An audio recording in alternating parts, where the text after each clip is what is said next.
شروع اللہ کا نام لے کر جو بڑا مہربان نہایت رحم والا ہے۔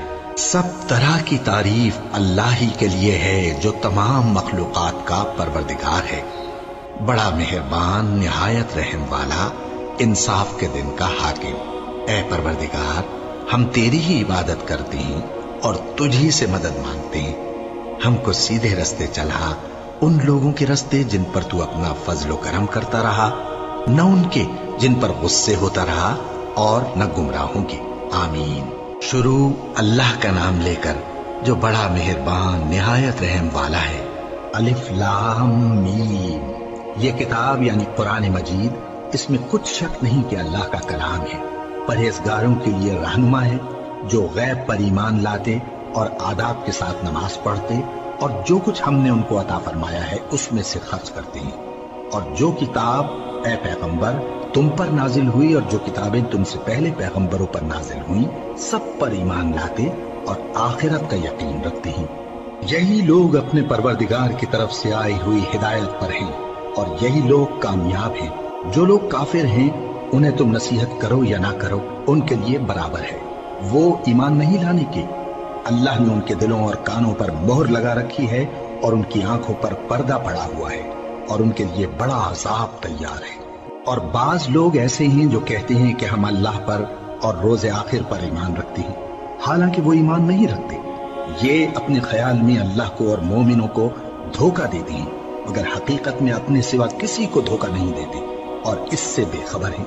ان کے دلوں میں کفر کا مرض تھا، اللہ نے ان کا مرض اور زیادہ کر دیا اور ان کے جھوٹ بولنے کے سبب ان کو دکھ دینے والا عذاب ہوگا۔ اور جب ان سے کہا جاتا ہے کہ زمین میں فساد نہ ڈالو تو کہتے ہیں کہ ہم تو اصلاح کرنے والے ہیں۔ دیکھو یہ بلا شبہ مفسد ہیں لیکن خبر نہیں رکھتے۔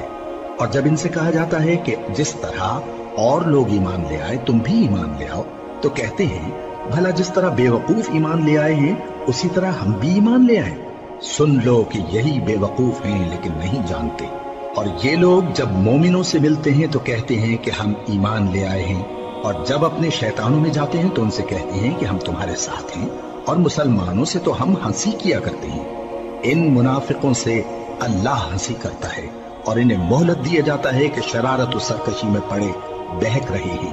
یہ وہ لوگ ہیں جنہوں نے ہدایت چھوڑ کر گمراہی خریدی، تو نہ تو ان کی تجارت ہی نے کچھ نفع دیا اور نہ یہ ہدایت یاب ہی ہوئے۔ ان کی مثال اس شخص کی سی ہے جس نے شب تاریک میں آگ جلائی، جب آگ نے اس کے ارد گرد کی چیزیں روشن کی تو اللہ نے ان لوگوں کی روشنی زائل کر دی اور ان کو اندھیروں میں چھوڑ دیا کہ کچھ نہیں دیکھتے۔ یہ بہرے ہیں، گونگے ہیں، اندھے ہیں کہ کسی طرح سیدھے رستے کی طرف لوٹ ہی نہیں سکتے۔ یا ان کی مثال میں کسی ہے کہ آسمان سے برس رہا ہو اور اس میں اندھیرے پر اندھیرا چھا رہا ہو اور بادل گرج رہا ہو اور بجلی کوند رہی ہو تو یہ کڑک سے ڈر کر موت کے خوف سے کانوں میں انگلیاں دے لے۔ اور اللہ کافروں کو ہر طرف سے گھیرے ہوئے ہے، قریب ہے کہ بجلی کی چمک ان کی آنکھوں کی بصارت کو اچک لے جائے۔ جب بجلی چمکتی اور ان پر روشنی ڈالتی ہے تو اس میں چل پڑتے ہیں، اور جب اندھیرا ہو جاتا ہے تو کھڑے کے کھڑے رہ جاتے ہیں۔ اور اگر اللہ چاہتا تو ان کے کانوں کی سنوائی اور آنکھوں کی بینائی دونوں کو زائل کر دیتا۔ بلا شبہ اللہ ہر چیز پر قادر ہے۔ لوگوں، اپنے پروردگار کی عبادت کرو جس نے تم کو اور تم سے پہلے لوگوں کو پیدا کیا تاکہ تم اس کے عذاب سے بچو، جس نے تمہارے لیے زمین کو بچھونا اور آسمان کو چھت بنایا اور آسمان سے مے برسا کر تمہارے کھانے کے لیے انواع و اقسام کے میوے پیدا کیے۔ بس کسی کو اللہ کا ہمسر نہ بناؤ اور تم جانتے تو ہو۔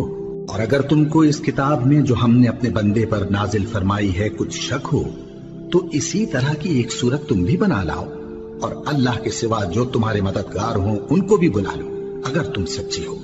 پھر اگر ایسا نہ کر سکو اور ہرگز نہیں کر سکو گے تو اس آگ سے ڈرو جس کا ایندھن آدمی اور پتھر ہوں گے اور جو کافروں کے لیے تیار کی گئی ہے۔ اور جو لوگ ایمان لائے اور نیک عمل کرتے رہے ان کو خوشخبری سنا دو کہ ان کے لیے نعمت کے باغ ہیں جن کے نیچے نہریں بہ رہی ہیں۔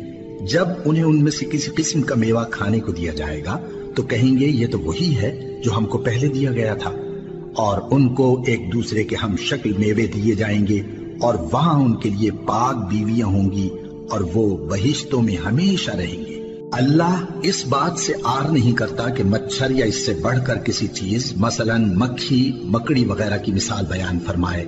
اب جو مومن ہیں وہ یقین کرتے ہیں کہ وہ ان کے پروردگار کی طرف سے سچ ہے، اور جو کافر ہیں وہ کہتے ہیں کہ اس مثال سے اللہ کی مراد ہی کیا ہے۔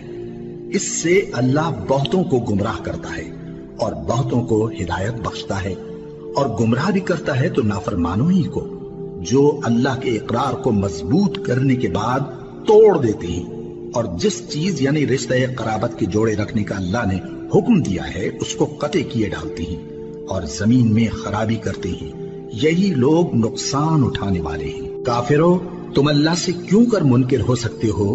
جس حال میں کہ تم بے جان تھے تو اس نے تم کو جان بخشی، پھر وہی تم کو مارتا ہے، پھر وہی تم کو زندہ کرے گا، پھر تم اسی کی طرف لوٹائے جاؤ گے۔ وہی تو ہے جس نے سب چیزیں جو زمین میں ہیں تمہارے لیے پیدا کی، پھر آسمانوں کی طرف متوجہ ہوا تو ان کو ٹھیک ٹھیک 7 آسمان بنا دیا، اور وہ ہر چیز سے خبردار ہے۔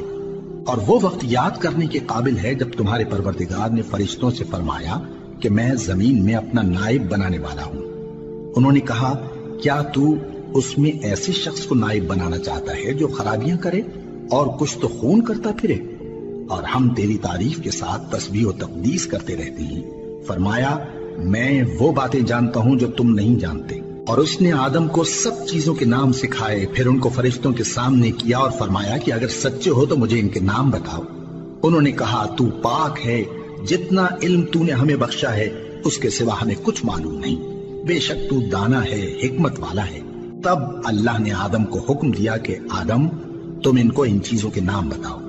سو جب انہوں نے ان کو ان کے نام بتائے تو فرشتوں سے فرمایا، کیا میں نے تم سے نہیں کہا تھا کہ میں آسمانوں اور زمین کی سب پوشیدہ باتیں جانتا ہوں، اور جو تم ظاہر کرتے ہو اور جو پوشیدہ کرتے ہو سب مجھ کو معلوم ہے۔ اور جب ہم نے فرشتوں کو حکم دیا کہ آدم کے آگے سجدہ کرو تو وہ سب سجدے میں گر پڑے، مگر شیطان نے انکار کیا اور غرور میں آ کر کافر بن گیا۔ اور ہم نے کہا کہ اے آدم، تم اور تمہاری بیوی بہشت میں رہو اور جہاں سے چاہو بے روک ٹوک کھاؤ پیو، لیکن اس درخت کے پاس نہ جانا، نہیں تو ظالموں میں ہو جاؤ گے۔ پھر شیطان نے دونوں کو اس درخت کے بارے میں پھسلا دیا اور جس عیش و نشاط میں تھے اس سے ان کو نکلوا دیا۔ تب ہم نے حکم دیا کہ بہشت بری سے چلے جاؤ، تم ایک دوسرے کے دشمن ہو، اور تمہارے لیے زمین میں ایک وقت تک ٹھکانہ اور معاش مقرر کر دیا گیا ہے۔ پھر آدم نے اپنے پروردگار سے کچھ کلمات سیکھے اور معافی مانگی تو اس نے ان کا قصور معاف کر دیا۔ بے شک وہ معاف کرنے والا ہے، بڑا مہربان ہے۔ ہم نے فرمایا کہ تم سب یہاں سے اتر جاؤ، جب تمہارے پاس میری طرف سے ہدایت پہنچے تو اس کی پیروی کرنا، کہ جنہوں نے میری ہدایت کی پیروی کی ان کو نہ کچھ خوف ہوگا اور نہ وہ غمناک ہوں گے، اور جنہوں نے اس کو قبول نہ کیا اور ہماری آیتوں کو جھٹلایا وہ دوزخ میں جانے والے ہیں اور وہ ہمیشہ اس میں رہیں گے۔ اے آل یعقوب، میرے وہ احسان یاد کرو جو میں نے تم پر کیے تھے، اور اس اقرار کو پورا کرو جو تم نے مجھ سے کیا تھا۔ میں اس اقرار کو پورا کروں گا جو میں نے تم سے کیا تھا، اور مجھی سے ڈرتے رہو۔ اور جو کتاب میں نے اپنے رسول محمد صلی اللہ علیہ وآلہ وسلم پر نازل کی ہے، جو تمہاری کتاب یعنی تورات کو سچا کہتی ہے، اس پر ایمان لاؤ اور اس سے منکر اول نہ بنو، اور میری آیتوں میں تحریف کر کے ان کے بدلے تھوڑی سی قیمت یعنی دنیاوی منفعت نہ حاصل کرو، اور مجھی سے خوف رکھو، اور حق کو باطل کے ساتھ نہ ملاؤ، اور سچی بات کو جان بوجھ کر نہ چھپاؤ، اور نماز پڑھا کرو اور زکوٰۃ دیا کرو، اور اللہ کے آگے جھکنے والوں کے ساتھ جھکا کرو۔ یہ کیا عقل کی بات ہے کہ تم لوگوں کو نیکی کرنے کو کہتے ہو اور اپنے تئیں فراموش کیے دیتے ہو، حالانکہ تم اللہ کی کتاب بھی پڑھتے ہو؟ کیا تم سمجھتے نہیں؟ اور رنج و تکلیف میں صبر اور نماز سے مدد لیا کرو، اور بے شک نماز گراں ہے، مگر ان لوگوں پر گراں نہیں جو عجز کرنے والے ہیں، جو یقین کیے ہوئے ہیں کہ وہ اپنے پروردگار سے ملنے والے ہیں اور اس کی طرف لوٹ کر جانے والے ہیں۔ اے یعقوب کی اولاد، میرے وہ احسان یاد کرو جو میں نے تم پر کیے تھے، اور یہ کہ میں نے تم کو جہان کے لوگوں پر فضیلت بخشی تھی۔ اور اس دن سے ڈرو جب کوئی کسی کے کچھ بھی کام نہ آئے، اور نہ کسی کی سفارش منظور کی جائے، اور نہ کسی سے کسی طرح کا بدلہ قبول کیا جائے، اور نہ لوگ کسی اور طرح مدد حاصل کر سکیں۔ اور ہمارے ان احسانات کو یاد کرو جب ہم نے تم کو قوم فرعون سے نجات بخشی وہ لوگ تم کو بڑا دکھ دیتے تھے، تمہارے بیٹوں کو تو قتل کر ڈالتے تھے اور بیٹیوں کو زندہ رہنے دیتے تھے، اور اس میں تمہارے پروردگار کی طرف سے بڑی سخت آزمائش تھی۔ اور جب ہم نے تمہارے لیے سمندر کو پھاڑ دیا پھر تم کو تو نجات دی اور فرعون کی قوم کو غرق کر دیا، اور تم دیکھ رہے تھے